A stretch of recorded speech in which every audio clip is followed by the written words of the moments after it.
Aí você passa e segura. Tá vendo, rapaz? Você passa e segura.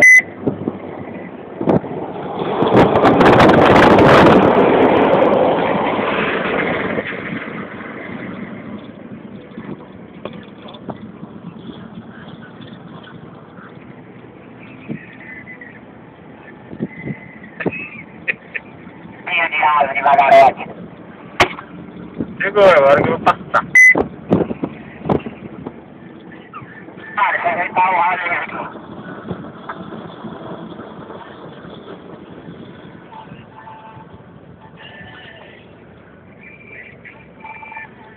Ajeitar o quê?